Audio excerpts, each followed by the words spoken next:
आज के इस कार्यक्रम में हमारे गेस्ट दीदी कविता दीदी होलानी पधारे हैं। तो उनका हार्दिक हार्दिक स्वागत।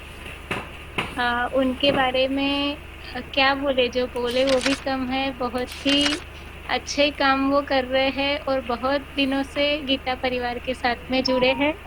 तो शॉर्टकट में उनका थोड़ा सा परिचय दे देंगे। इन्होंने गीतावृत्ति की परीक्षा दी है और बहुत अच्छे मार्क्स से पास भी की है। और इनका पूरा नाम कविता रामजी होलानी है, जो जालना से है। और क्षेत्रीय गीता परिवार में विगत 10 वर्षों से कार्यरत है और कार्यकर्ती के रूप में स्थापित है। और अभी अगस्त 2020 से फोर्थ लेवल की ट्रेनर भी है और ऑनलाइन गीता संस्था वर्गों में प्रशिक्षिका की सेवा भी दे रही है। आपने 21 नवंबर 2021 को गीतावृत्ति की परीक्षा भी पास की है। और आपने परम पूज्य गुरुदेव स्वामी जी गोविंद गिरी महाराज की दीक्षा ली है, जो गोविंद गिरी महाराज जो कि राम जन्मभूमि न्यास अयोध्या के कोषाध्यक्ष भी है। तो आपका पुनश्च एक बार आज के कार्यक्रम में बहुत बहुत स्वागत है। जय श्री कृष्ण। बहुत जैसे लंबा चौड़ा परिचय दे दिया आपने। नहीं, बिल्कुल आप हकदार है उसके। नहीं। दीदी, जिसकी आप हकदार हैं उतना तो परिचय हाँ, किया ही ठीक नहीं है। है। गीता परिवार के सर्वे सर्वा संस्थापक अध्यक्ष स्वामी गोविंद देवगिरी जी की गुरु दीक्षा ली है मैंने। और जो भी इस परिवार से जुड़े हैं वो लोग उनको बहुत मानते हैं। जी बिल्कुल।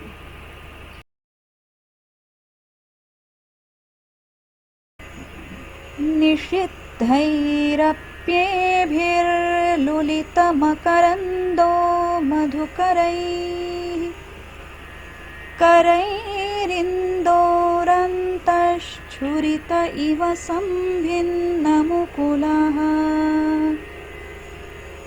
विधत्तां सिद्धिन्नो नयनसुभगामस्य सदसः प्रकीर्णः पुष्पाणां हरिचरणयोरञ्जलिरयम्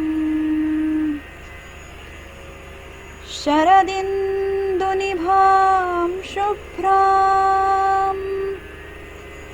शुभ्रवस्त्रैरलङ्कृताम् कलहंसकृतावासां वरदां शारदां नुमः वरदां शारदां नुमः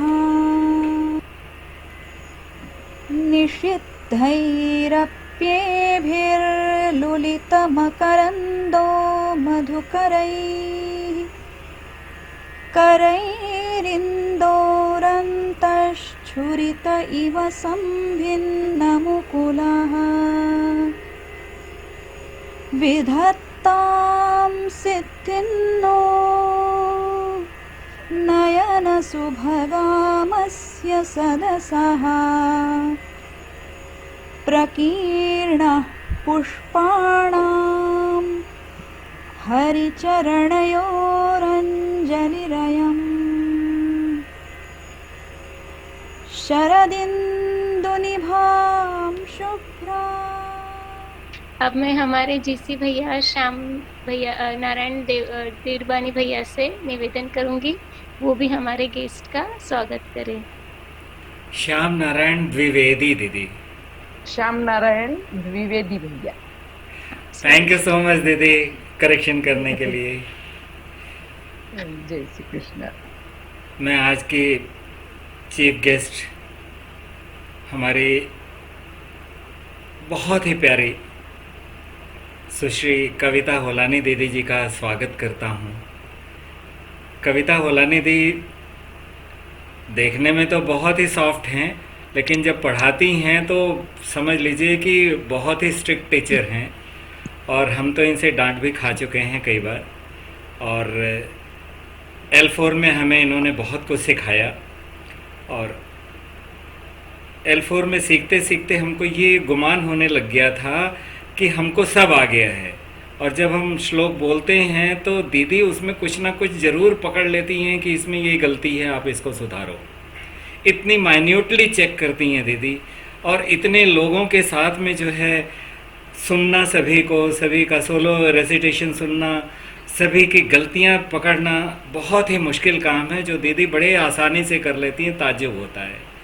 और दीदी तो गीताव्रती हैं ही हैं, और सभी को लगी हैं कि कितने लोग गीताव्रती बन जाएं।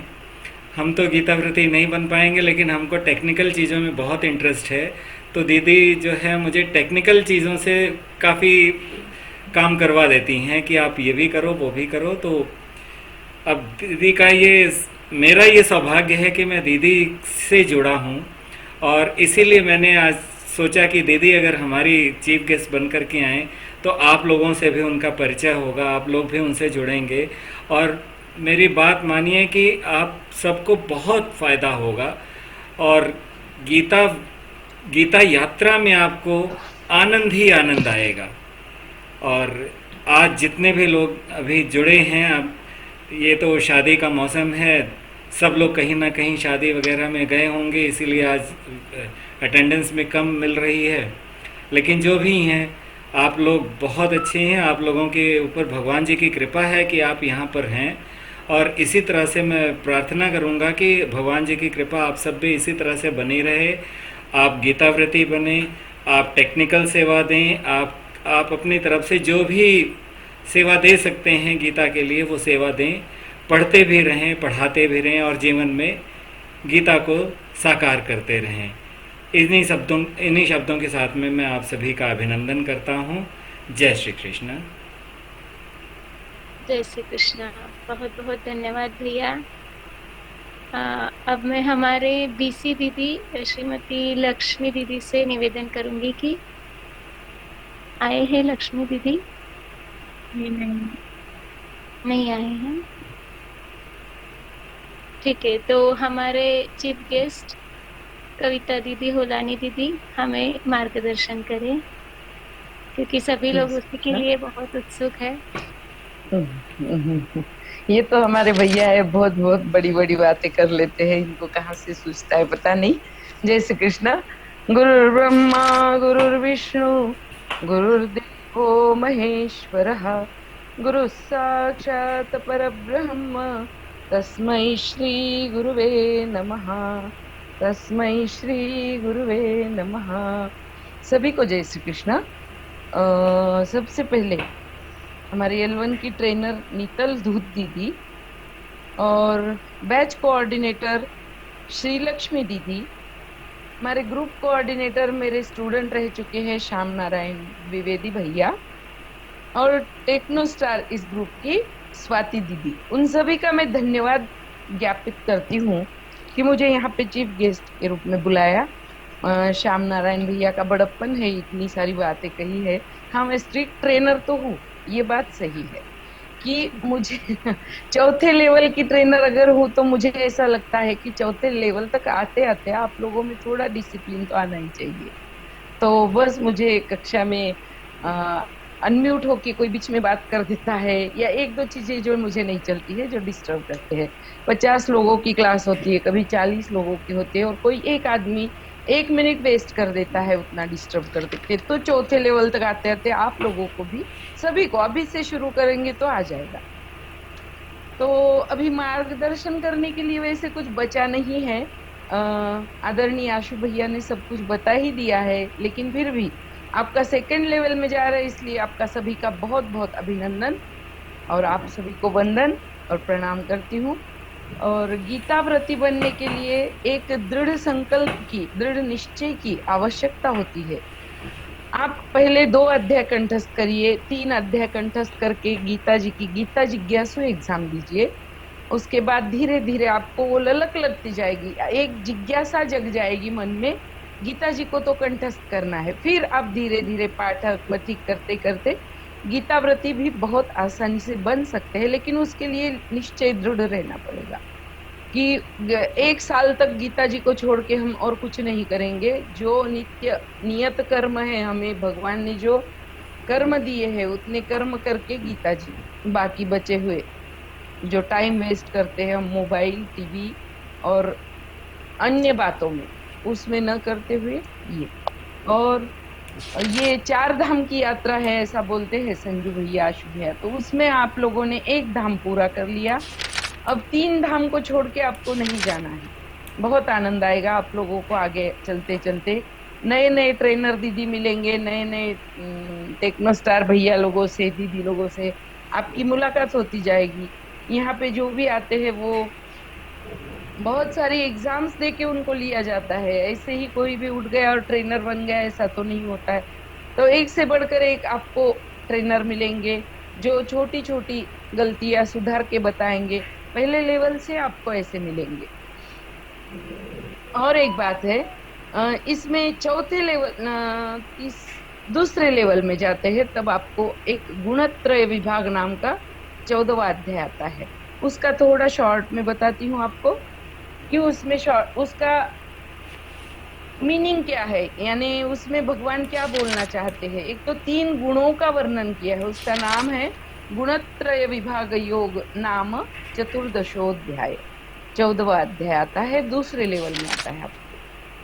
तो उसमें 3 गुणों के वर्णन किए हैं भगवान ने। एक तो राजसी गुण, प्रकृति 3 गुणों से बनी हुई है, एक तामसी गुण है, एक राजसी है और एक सात्विक गुण। 3 गुणों की बनी हुई प्रकृति है। तामसी से उठ के हम राजस तक तो पहुंच गए हैं, जो भगवत गीता के नजदीक आ गए हैं वो राजस गुण वाले तो हो ही गए, तामसी तो नहीं रहे, ये गारंटी से मैं बता सकती हूँ। लेकिन राजस को छोड़ के धीरे धीरे हमें सत्व गुण की तरफ बढ़ना है। और सत्व गुण वो पूरा 18 अध्याय का जब तक आपका हो जाता है, वो सात्विक गुण छोड़ के भी हम लोगों को धीरे धीरे धीरे गुणातीत बनते जाना है। गुणातीत का वर्णन ऐसा है कि जो सुख और दुख में समानता रखते हैं। भगवान अर्जुन को ये ज्ञान, ये उपदेश जो है गीता जी का, वो कुरुक्षेत्र के रणांगन में दे रहे, और वहां पे कोई स्माइल करने वाली बात नहीं रहती है। रणांगन में, कुरुक्षेत्र में, युद्ध के मैदान में स्मित हास्य करके कोई नहीं, हम जैसे साधारण लोग नहीं खड़े रह सकते। लेकिन भगवान की ये विशेषता है कि वहां पे भी वो चेहरे पे उनके स्मित हास्य है, और स्मित हास्य के साथ वो हतोत्साहित हुए अर्जुन को वहां पे ये गीता का ज्ञान रस अमृत पिला रहे हैं। तो ये जो है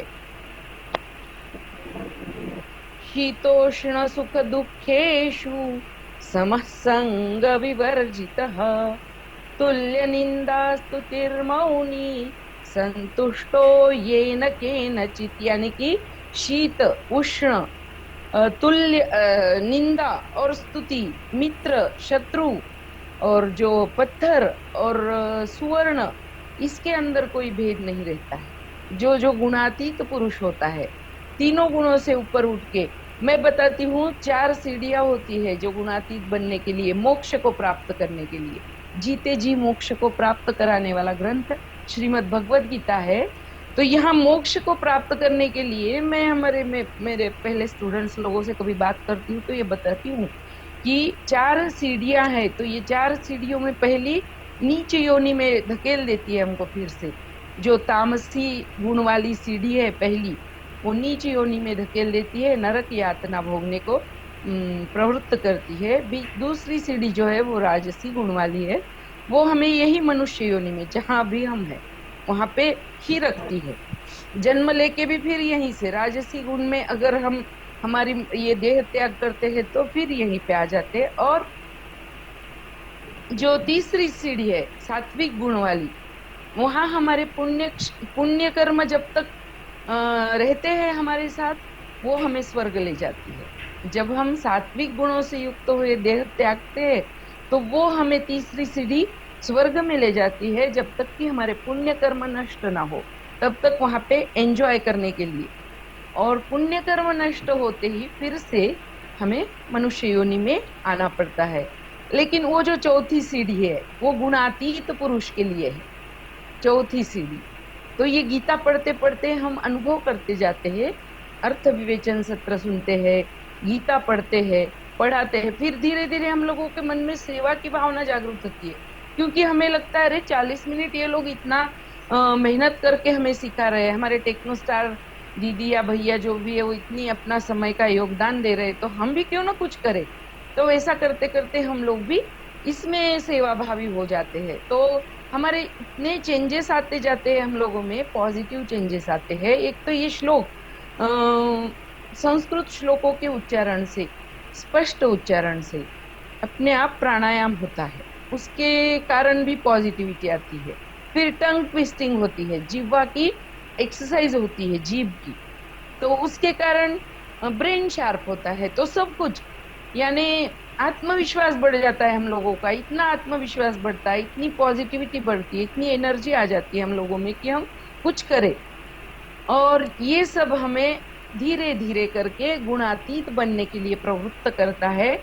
वहां पे सभी के लिए हमारे मन में समता का भाव आता है, चाहे कोई मित्र हो चाहे कोई शत्रु हो। तो चाहे सोना पड़ा हो हमारे सामने या चाहे पत्थर पड़ा हो, दोनों के लिए हमारे मन में समान भावना। ये सब करते करते गुणातीत हम बनते हैं, तो जीते जी मोक्ष प्राप्त हो जाते हैं, मोक्ष को प्राप्त हो जाते हैं हम लोग। मरने के बाद तो मोक्ष जो मिलेगा वो मिलेगा, लेकिन ये मैं अपना अनुभव बता रही हूँ आप लोगों को। तो आप जरूर इसका साथ अभी नहीं छोड़ना है आप लोगों को, और कुछ भी सेवा आप दे सकते हैं तो जरूर दीजिए। अर्थ विवेचन सत्र में आप हिस्सा लेंगे, थोड़ा सा सुनेंगे, तो आपको ये श्लोकों का अर्थ समझ में आएगा ना, तो आपका बहुत इंटरेस्ट बढ़ेगा। तो वो भी मिस नहीं करना है, कोशिश करेंगे, रोज के क्लास भी मिस नहीं करेंगे। फिर से आप सभी लोगों सभी का बहुत बहुत धन्यवाद, मुझे यहाँ पे इतने मान सम्मान के साथ बुलाया है, जिसकी मैं उतनी मैं काबिल नहीं समझती हूँ अपने आप को। अभी तो बहुत कुछ सीखना है, बहुत कुछ सिखाना है। मेरा अपना दृढ़ निश्चय ये है कि जीवन के अंतिम श्वास तक गीता सिखाना है। गीता कंठस्थ तो हो गई है, उसको हृदयस्थ करना है, और जीवन के अंतिम श्वास तक भी प्रभु मुझे इतनी शक्ति दे कि ये गीता सिखाते सिखाते रहना ही है। जय श्री कृष्ण। सभी को बहुत बहुत धन्यवाद, आप सभी का बहुत धन्यवाद। दीदी बहुत बहुत धन्यवाद आपका भी। और जो काबिल है उसी को मिलता है स्थान भी, तो ऐसा कुछ नहीं है। सीखना तो हर एक का है कि लाइफ तो एक स्कूल के जैसी ही है, लाइफ के एंड तक हम कुछ ना कुछ सीखते ही रहते हैं। और आपका पुनश्च एक बार बहुत बहुत धन्यवाद। तो दीदी ने हमको बहुत ही अच्छे तरीके से 14वें अध्याय के बारे में समझाया है कि किस तरीके से सारे गुणों का हम पर प्रभाव पड़ता है। पुनश्च एक बार दीदी का धन्यवाद।